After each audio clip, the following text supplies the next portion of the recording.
War and silent strategies. How the weak outsmart the strong with intelligence. The history of warfare isn't just written with cannons, tanks, or vast armies, it's also shaped by subtle, quiet strategies that are remarkably effective. Time and again, smaller, poorly equipped forces have forced massive empires to stumble, simply by thinking differently and refusing to fight by traditional rules. After World War II, the nature of global conflict shifted dramatically. Massive, open-field battles gave way to asymmetrical warfare. In this new era, insurgents, militias, and guerrilla groups didn't just disrupt the military calculations of superpowers, they forced those powers to rethink their entire approach to war. Gone were the days of clear front lines. Instead, modern combat became a maze of ambushes, traps, and unpredictable strikes. These shadow strikes have long been the great equalizer. During the American War of Independence, revolutionaries confounded the British Army with unconventional hit-and-run attacks. Nearly a century later, during Napoleon's occupation of Spain in 1808, Spanish guerrillas wore down the French with unpredictable raids and sabotage, to the point where Napoleon himself referred to the conflict as his Spanish ulcer. Stealth and deception aren't just military tricks, they're a survival art form. They're the tactics that give underdogs a real shot at victory. One of the most remarkable examples of this in modern history? The underground tunnel networks used by the Viet Cong, a hidden battlefield that showcased strategic genius and resilience under extreme conditions. The underground battlefield. Viet Cong's invisible maze beneath the jungle. You might be impressed by a finished basement turned into a cozy den or storage room. But that's nothing compared to what the Viet Cong built beneath the dense tropical jungles of South Vietnam. While American troops were using high-tech equipment to hunt enemies above ground, their adversaries had turned the earth itself into a battlefield. What lay beneath their feet was an underground world, meticulously planned and cleverly constructed. It was, in essence, a miniature military base hidden underground. These weren't just shallow foxholes or hiding spots. The tunnel systems stretched into vast networks containing handmade weapons workshops, food and ammo storage, and even makeshift field hospitals for the wounded. The tunnels were dynamic and complex, nearly impossible to detect without precise intelligence. Trying to destroy these tunnel networks was like plugging holes in a sieve with your bare hands. Seal one entrance, and the fighters would simply emerge from another.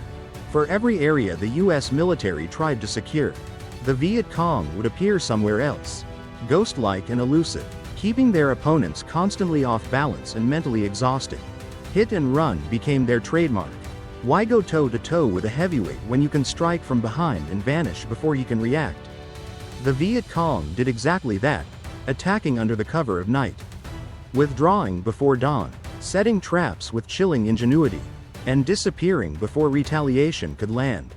And the result? They inflicted serious damage on US forces without enduring the massive losses typical of full-scale battles. Their approach was like that of a mischievous child who keeps poking at you and running away, but instead of annoyance. It left one of the most powerful militaries in the world disoriented, frustrated, and off guard. Afghanistan, the land that humbles empires. August 2021 marked a chaotic moment in US military history. Elliot Aki, a former US Marine, stood silently as he watched the final American units withdraw from Kabul on screen. The scene resembled a circus performance without a director, messy, rushed, and leaving behind not just weapons, but an entire nation in collapse. 2 decades of sacrifice, blood, sweat, and tears vanished within weeks, as the Taliban swiftly regained control as if they had never been driven from power. Yet this wasn't the first time history had witnessed a superpower quietly retreat from this harsh, unforgiving land. Rewind to 1989. The Soviet Union, then one of the world's 2 great superpowers, also pulled out of Afghanistan after nearly a decade trapped in a war with no end in sight. Despite fielding hundreds of thousands of troops and immense firepower, the Soviet forces were slowly worn down by Mujahideen fighters using guerrilla tactics, exploiting every mountain pass and cave like bottomless traps. Spin the wheel of history back even further, and you'll find the mighty British Empire, once proud to be the empire on which the sun never sets, also brought to its knees in this very land. In the 19th century, British forces equipped with advanced weapons and disciplined formations still found themselves outmaneuvered by fierce Afghan warriors. The Afghans didn't need machine guns or heavy artillery, they relied on intimate knowledge of every valley, every trail, and an uncanny ability to vanish into the mountains like sand slipping through fingers. They struck quickly, hid well, and left British troops stumbling through fog despite having the most detailed maps. One of the most infamous tragedies was the 1842 retreat from Kabul, which ended in a massacre at the Gandamak Pass. Of the more than 16,000 retreating troops and camp followers, only one British man, William Britton, made it back alive to Jalalabad, reportedly uttering the haunting words, "I am the last man." A devastating end for an empire once thought invincible. 3 different eras, 3 world powers, Britain, the Soviet Union, and the United States, each came, each fought, and each bitterly withdrew from the same unforgiving terrain. Afghanistan is not just a country, it is a living reminder that military might has its limits. Especially when faced with the resilience, terrain mastery, and guerrilla tactics of fighters who refuse to surrender. The Afghan people have shown the world that victory doesn't always belong to those with the most advanced technology. It belongs to those who endure, who wait, and who strike from the shadows, where no military map can guide you. The tragedy of Fortress Singapore, a strategic mistake of an empire. In February 1942, Singapore, once hailed as the Gibraltar of the East, stood as the pride of the British Empire in Asia. It was built as an impregnable stronghold, complete with massive coastal fortifications designed to repel any seaborne assault. In the eyes of the British, Singapore was the final steel wall guarding Southeast Asia against the grasp of Imperial Japan. However, this grand defense plan had one fatal flaw: it focused entirely on the south, facing the sea. The entire northern front was virtually neglected, as the British believed the thick jungles and swamps of the Malay Peninsula would serve as a natural barrier too difficult to cross. That was when General Tomoyuki Yamashita, later known as the Tiger of Malaya, stepped onto the stage of history. Defying conventional logic, he led Japanese forces in a deep push from the north through Malaya, using bicycles and mechanized transport to swiftly move through terrain previously thought impassable. While the British kept their eyes on the sea, the Japanese slipped in from behind. Yamashita's bold strategy relied not only on speed, but also on deception and exploiting the critical weaknesses in the British defense. By capturing key water reservoirs, sabotaging supply lines, and launching attacks under the cover of night, the Japanese spread confusion and panic among Allied forces. Every move they made struck at the heart of British confidence. When the Battle of Singapore officially broke out, the unthinkable happened. Despite having over 85,000 troops, including British, Indian, and Australian soldiers, the Allied forces were forced to surrender after just a few days of fighting. General Percival, in charge of the defense, had no choice but to capitulate on February 15, 1942. The world was stunned. Statistics showed the Japanese had only around 30,000 troops, outnumbered nearly 3 to 1. But it was overconfidence, poor terrain assessment, and a rigid strategic mindset that caused the Allies to lose a fortress that seemed unshakable. Winston Churchill called it the worst disaster and largest capitulation in British history.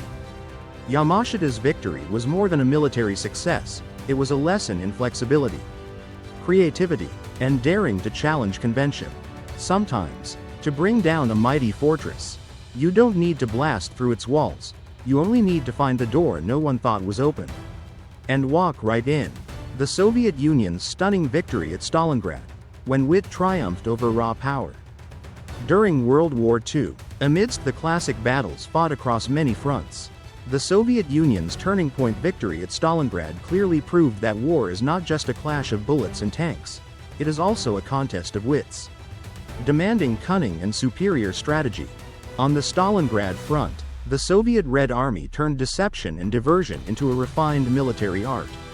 Instead of relying solely on overwhelming firepower, they delivered surgical strikes, from broadcasting fake radio transmissions, constructing dummy bases and formations, to deploying diversionary movements that disrupted German high command's assumptions. All of this was executed with patience and cold calculation to conceal their true intent. In November 1942, the Soviets launched Operation Uranus, a surprise counteroffensive carried out in brutal winter conditions that left the German forces completely off guard. With a precise and resolute pincer movement, the Red Army encircled Germany's entire Sixth Army, once one of Hitler's most elite units, turning hunters into the hunted. This victory was not just a result of brilliant misdirection. As early as 1941, the Soviets had quietly begun upgrading their armored capabilities to counter Germany's fearsome blitzkrieg tactics. New tank brigades and more agile mechanized units created a surprising tactical edge on the battlefield. When the moment came, the Red Army didn't just repel Nazi advances, they delivered crushing counterattacks. The triumph at Stalingrad marked a historic turning point, signaling a reversal of fortunes on the Eastern Front and triggering a chain of defeats for Nazi Germany. Looking at history through a wider lens, it's clear that ambush tactics, those seemingly small feints, have repeatedly reshaped the course of war. From the intricate tunnel systems of the Vietnamese guerrillas, to the impassable mountain passes in Afghanistan, and now Stalingrad. Unconventional warfare has shown that cleverness can outmatch brute strength. Even superpowers like the United States have had to adapt to face the realities of modern warfare. Investments in counterinsurgency training, guerrilla warfare strategies, and cyber defense all reflect how the rules of the game have changed. Today, war is no longer just fought on open battlefields, it's extended into cities, cyberspace, and geopolitics. Understanding these non-traditional tactics isn't just about avoiding past mistakes, it's vital for survival. The weak aren't doomed to defeat if they know how to use their intelligence to topple the giant. And in war, sometimes the most powerful blow isn't the hardest punch, it's the one that lands where no one expects.